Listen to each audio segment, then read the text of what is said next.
Bismillahirrahmanirrahim. Assalamualaikum warahmatullahi wabarakatuh. Welcome back to my channel Noise Sharing Knowledge. Teman-teman yang dirahmati Allah, pada hakikatnya sholat adalah kekayaan yang sangat besar. Selain akan mendatangkan keridhaan Allah Subhanahu wa Ta'ala, sholat juga akan menyelamatkan dari bencana dunia dan menenangkan hati. Syekh Ibnu Sirin rahmatullah alaih berkata, seandainya aku disuruh memilih antara surga dan 2 rakaat sholat, maka aku akan memilih sholat, karena surga itu untuk keridhaanku, sedangkan sholat adalah untuk keridhaan Allah Subhanahu wa Ta'ala. Syekh Wahab bin Munabbih rahmatullah alaih bercerita, di Kufah ada seorang pengantar barang yang terkenal. Orang-orang sangat mempercayainya karena sifatnya yang jujur dan terpercaya. Para pedagang banyak menitipkan barang atau uang kepadanya. Ketika sedang dalam perjalanan, ia bertemu dengan seorang laki-laki. Laki-laki itu bertanya, "Engkau mau kemana?" Pengantar barang tersebut menjawab, "Aku akan ke kota A." Laki-laki itu berkata, "Aku juga akan ke sana. Sebenarnya aku dapat bersamanya dengan berjalan kaki. Tetapi bagaimana jika aku ikut menumpang keledaimu dengan bayaran 1 dinar?" Pengantar barang itu pun setuju. Ketika tiba di suatu persimpangan jalan, laki-laki tadi bertanya, "Jalan manakah yang akan engkau tempuh?" Pengantar barang menjawab, "Jalan besar yang umum ini." Laki-laki tadi berkata, "Jalan yang satunya ini lebih dekat dan lebih mudah untuk mendapatkan makanan bagi binatang karena banyak rumput di sana." Pengantar barang menyahut, "Aku belum pernah melewatinya, tetapi aku sering melewatinya," kata laki-laki tadi. "Baiklah jika begitu," jawab pengantar barang.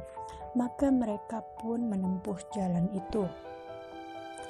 Beberapa lama kemudian, mereka tiba di sebuah hutan yang menyeramkan yang banyak berserakan bangkai manusia. Tiba-tiba laki-laki tadi turun dari keledai yang dinaikinya dan langsung mengeluarkan belati dari balik punggungnya dengan maksud membunuh pengantar barang tadi. "Jangan!"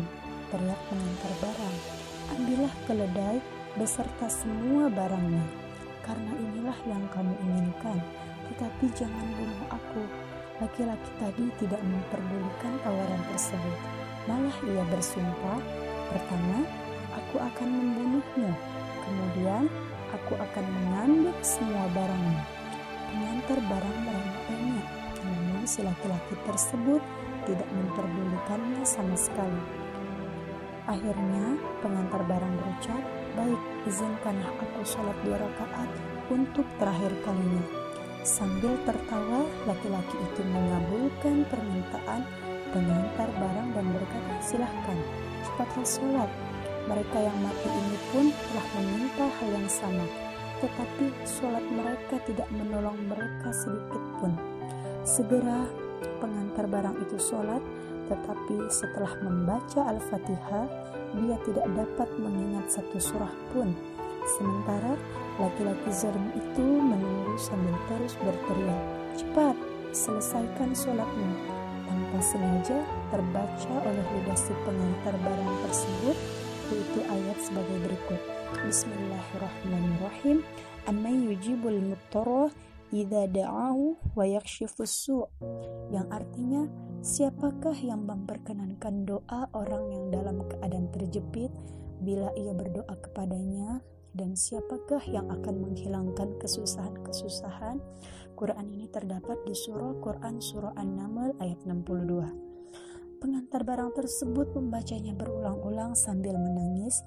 Tiba-tiba muncullah seorang penunggang kuda bertopi besi gemerlapan. Ia datang dan menikam laki-laki zalim tadi sampai mati. Di tempat laki-laki zalim itu keluarlah nyala api.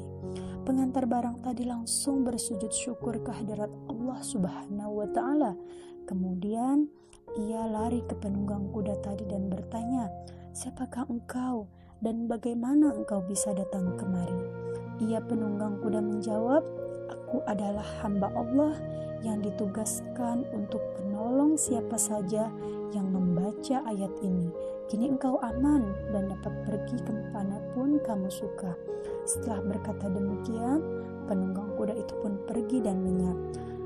Dari kitab Nuzhatul Majalis.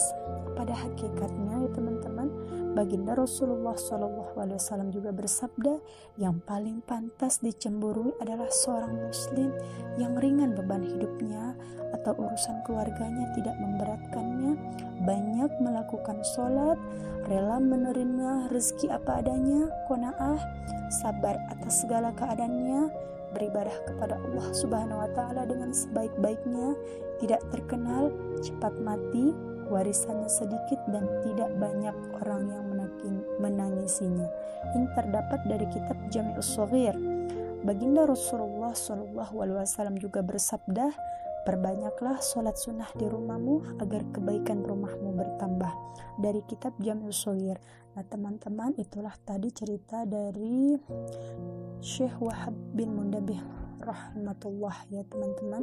Ini sahih dan ada terdapat di dalam kitabnya ya. Ini merupakan sholat saat terkena musibah dan kesusahan. Teman-teman, segini dulu ya. Jika ini ada kesalahan, itu semata-mata dari saya, dan jika itu ada kebenaran, itu datangnya semata-mata dari Allah Subhanahu wa Ta'ala. Wabillahi taufiq wal hidayah. Wassalamualaikum warahmatullahi wabarakatuh.